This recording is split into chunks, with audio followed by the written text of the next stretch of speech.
Episode 4 of House of the Dragon was epic and tragic at the same time. The video here will contain spoilers about what happens in the latest addition to the storyline, so now you know what to do.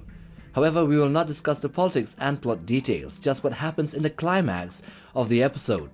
Now here we will begin with what the book described and then head to the physical description of the two dragons, Meleys and Vhagar, their abilities, their advantages and disadvantages, and how the ending of the battle could have turned out different.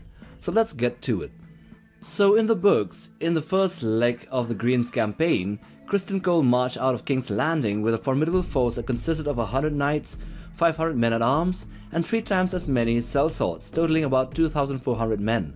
By the time they reached Duskendale, the army's strength approached 3,000. Later, they took a turn northwest and headed on to Rook's Rest instead of Harrenhal.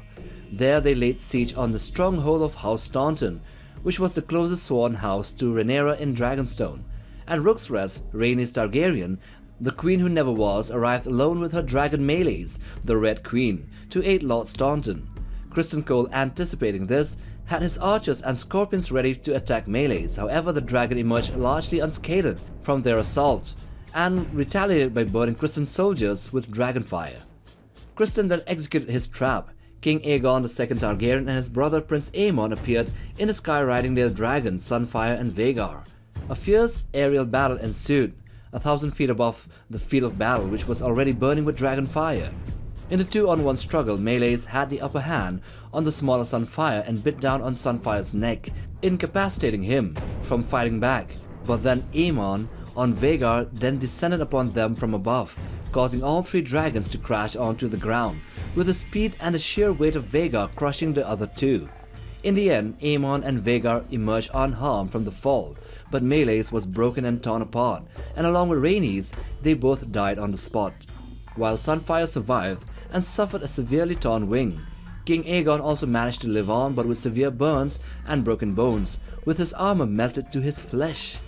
It was also said that due to the handicap match, Meleys had no chance at all, but if they were fighting one-on-one, things might have turned out different and Meleys could have stood a chance against Vhagar. Now going to what actually happened in the series. Here in this episode, as well as the earlier episodes, Criston Cole did the same military maneuvering, emerging from King's Landing with a significant force, albeit lesser in number, and then swelling in size as the Greens marched on to Duskendale.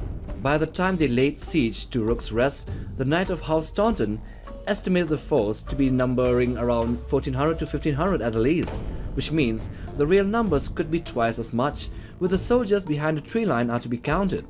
So yeah, they laid siege, and then after a while, Rhaenys on top of Meleys arrived and burned the invading foes on the field. But instead of both Aegon and Aemon on top of Sunfire and Vhagar, respectively, appearing simultaneously, it was different. It was Aegon, drunk on Sunfire, that came onto the scene first and engaged in a battle with Meleys. The Red Queen was significantly larger and more powerful than the younger Golden Dragon, dominating the fight.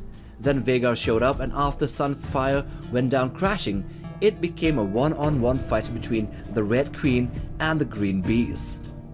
So here in House of the Dragon, Vhagar is seen to be around 80 to 90 meters in length, or around 260 to 300 feet long. She isn't like Caraxes, that is very snake-like in body design. Vhagar has a bulky size, a large head, and massive wings, as well as talons and a long tail. Her scales and skin seem to be wrinkly due to her advanced age of around 180 years.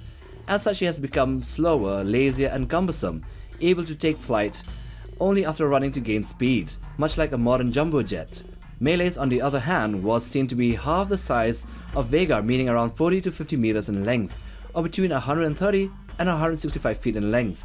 Meleys has a very spiky body, her color was crimson red, and due to her younger age of around 60 plus, she still appears to be very fast and nimble, even faster and more agile than the younger Sunfire, and definitely having the speed advantage over Vhagar.